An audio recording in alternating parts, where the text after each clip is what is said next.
Le Mali tente à s'enliser dans différentes crises qui minent sa quiétude. Crise d'ordre social, sanitaire, scolaire et économique. Mais pour les plus urgents, ce sont le front social en ébullition, la Covid-19 et ses corollaires, la fermeture des écoles, la cherté de la vie, pour ne citer que ceci. Les autorités de la transition entendent trouver des solutions promptes et efficaces. C'est du moins ce qui ressort d'un point de presse animé par les différents ministres chargés du travail et de la fonction publique, de la santé et du développement social, de l'éducation et de l'enseignement supérieur, de l'énergie et de l'eau, des mines. Ces différents ministres étaient face à la presse cet après-midi à la primature, où l'occasion leur a été donnée de rendre compte sur les grands chantiers entamés dans leurs départements successifs. Nous avons eu beaucoup, je peux dire beaucoup, de préavis de grève, plus d'une trentaine depuis que nous sommes arrivés aux affaires. Nous avons obtenu des négociations qui sont terminées par la conclusion de procès-verbal de conciliation avec beaucoup de syndicats. Certains sont encore en cours de négociation. Nous étions jusqu'il y a une heure en négociation avec l'UNTM. C'est presque la fin, puisque nous nous sommes entendus sur l'essentiel des dispositions ou des revendications posées par l'UNTM. Et c'était la bonne nouvelle que je voulais vous dire. Nous nous sommes entendus, l'UNTM et nous, sur l'ensemble des revendications, dans des conditions qui satisferont bien entendu aussi bien les travailleurs que la partie gouvernementale, le patronat et toute la société malienne. Le gouvernement, notamment à travers la primature, est en train de travailler pour doter les établissements de kits de prévention, les masques, les liquides hydroalcooliques, les kits, et tout ça est en cours, sans compter que dans certains de nos établissements déjà, nous avons des masques qui ont été distribués par certains de nos partenaires, étant entendu que nous privilégions toujours les masques lavables. C'est important de le dire. C'est l'option qui a été faite. Et ces masques sont acquis à travers le ministère de l'Industrie et du Commerce. Nous avons pris aussi des mesures par rapport à nos écoles. Des instructions fermes ont été envoyées dans les académies. C'est que nous avons décidé que dans chaque école soit mis en place un comité de veille. Dans chaque classe, un comité de veille qui va comporter au minimum 5 personnes. Tout le monde aura compris le sens de ces comités. Il ne suffit pas de distribuer des masques ou de mettre à disposition les kits. Il faut encore qu'on travaille à l'effectivité de ces mesures-là. Et ces comités de veille devront donc travailler à cela. Une autre mesure qui peut paraître comme ça cosmétique, mais qui est très importante, c'est que dans toutes les écoles, à la rentrée, une leçon modèle adaptée aux différents niveaux, je dis bien une leçon modèle, sera donnée par rapport au Covid.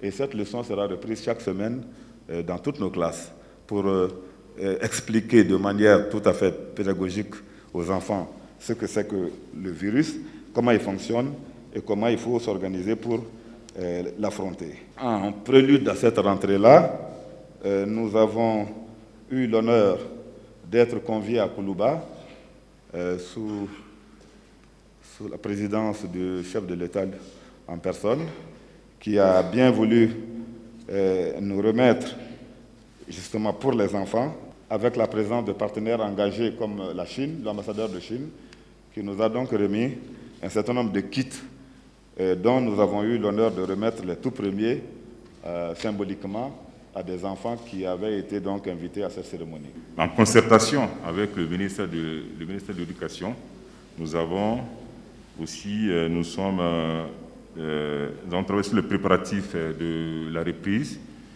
notamment en termes de logistique pour accueillir les étudiants dans les conditions optimales. C'est pourquoi nous allons faire en sorte que le lundi, au niveau de nos enseignements, de nos institutions d'enseignement supérieur, que ce soit public, que ce soit privé, nous puissions avoir donc tout ce qu'il faut, notamment les masques pour les étudiants et les enseignants, les kits de lavage de mains, mais également les gels hydroalcooliques pour que nous puissions accueillir nos enfants dans de bonnes conditions. Mais nous avons une particularité au niveau de l'enseignement supérieur, c'est que déjà, vous le savez très bien, depuis des années, aujourd'hui, nous avons tous compris que les ressources en ligne sont extrêmement importantes. Et c'est sur cette base que de plus en plus, on est en train de développer ce qu'on appelle les cours à distance, l'enseignement en ligne. Et cette dynamique qui a commencé depuis quelques années a été renforcée à la faveur de cette pandémie, parce que nous avons compris qu'il nous fallait nous réorganiser, changer les habitudes, si nous voulons assurer la continuité pédagogique. Et c'est pourquoi nous avons essayé de faire le point aussi au niveau de nos différentes institutions pour voir quels sont les dispositifs en place. Et c'est vrai qu'ils ne sont pas tous logés à la même enseigne. Il y en a qui sont plus avancés que d'autres, mais de manière générale, tout le monde aujourd'hui est dans cette dynamique de préparation de l'enseignement à distance. Nous les avons encouragés à développer ce qu'on appelait un système hybride d'enseignement, c'est-à-dire l'enseignement en présentiel, mais aussi l'enseignement et le cours en ligne, chaque fois que cela est possible. Il y a d'autres questions comme la question de la sécurité, sur la sécurisation de l'espace universitaire. Depuis quelque temps, nous sommes en train de travailler à cela et nous sommes fermement engagés à mettre en œuvre les recommandations du Forum national sur l'insécurité en milieu universitaire. Aujourd'hui, j'ai pu vous dire que nous avons dénoncé les protocoles d'accord avec l'AEM. Nous sommes en train de faire en sorte que les parkings puissent être récupérés par les CNU et les universités et les instituts qui doivent aujourd'hui mettre en place des systèmes de gérance de ces eaux universitaires. Nous sommes aussi en train de faire en sorte que l'espace puisse être sécurisé par l'opérationnalisation des groupes de sécurité et aussi des postes de sécurité qui sont prévus par les textes de création de nos institutions d'enseignement supérieur, mais que jusqu'à présent, on n'avait pas voulu opérationnaliser. Donc ça aussi, c'est en train d'être fait. C'est pour dire que nous sommes en train de jouer sur tous ces registres pour faire en sorte que la sécurité puisse revenir au sein de notre espace universitaire. Face à la situation, le gouvernement, dans une démarche proactive, n'est-ce pas, a entrepris des actions et pris un certain nombre de mesures. Pour ce qui concerne l'huile alimentaire, n'est-ce pas, il faut rappeler que la baisse de la production du coton, consécutive à la mauvaise saison qu'on a passée, mais surtout encore due à la crise de la Covid-19, est à l'origine en fait, de la pénurie qu'on observe aujourd'hui sur le marché. Et évidemment, pour pallier à cette insuffisance qu'on observe sur le produit, sur le marché, il faut compenser cette insuffisance de la production locale par des importations. Et justement, c'est une mesure forte qui est prise par le gouvernement pour augmenter justement les importations à ces niveaux-là. Et qui dit encourager les importations, dit aussi évidemment, n'est-ce pas, une mesure de facilitation au niveau de la fiscalité de l'apport. Donc, ce qui nous vaut aujourd'hui la suspension, n'est-ce pas, de la TVA, quoique ça coûte cher au budget national. Alors, pour ce qui concerne le bleu, n'est-ce pas, toujours vraiment dans une dynamique proactive, le ministre des Industries, du Commerce et de la Promotion des Investissements a rencontré les patrons des industries de fabrication, n'est-ce pas, de la farine. Et ces industriels, bien évidemment, se sont engagés à éviter désormais toute augmentation unilatérale des tarifs. Donc, pour que le prix augmente, il va falloir qu'il y ait vraiment des discussions et à l'issue desquelles discussions, le gouvernement ne manquera pas de mettre tout en œuvre pour éviter une flambée vraiment du prix de ces produits de première nécessité que nous mangeons tous le matin. Alors, en ce qui concerne le ciment, il faut aussi noter que la production locale, jusqu'à preuve du contraire, n'arrive pas à satisfaire la demande nationale. Et donc, cette insuffisance de production locale est justement compensée par aussi des importations via essentiellement l'axe Bamako-Dakar. À la suite d'un certain nombre de perturbations que nous connaissons sur les trafics sur cet axe-là, Bamako-Dakar, on a observé aussi une augmentation significative, n'est-ce pas, du prix du ciment.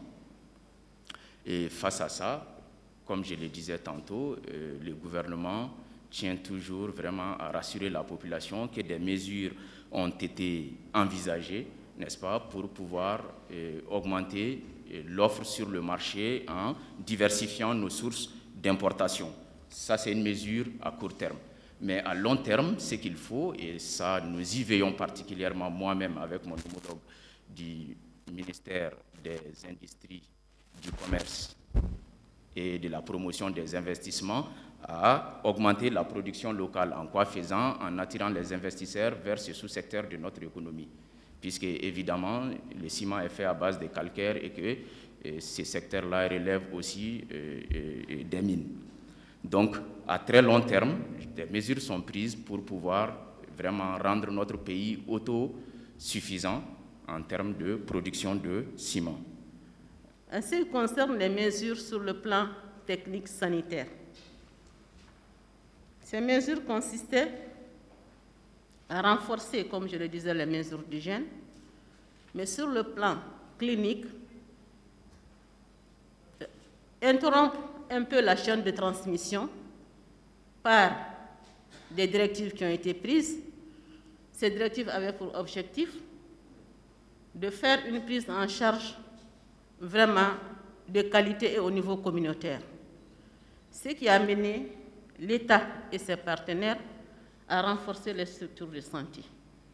À renforcer les structures de santé en conformité avec le système de santé. Et faire en sorte que tous ces centres de santé de référence puissent être équipés. Aujourd'hui, nous savons que tous les centres de santé de référence ont réaménagé le circuit de prise en charge. Dans tous les centres de santé de référence, il y a des lieux où ils vont faire le tri, où ils font les tests des malades.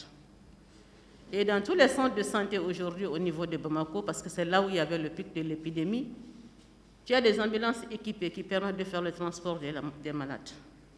Ce qui ne se faisait pas, que nous avons renforcé, c'est aussi le traitement de ces malades, qui, une fois les équipes évaluées, les structures ont été toutes équipées à médicaments et de matériel nécessaire pour traiter les malades à domicile.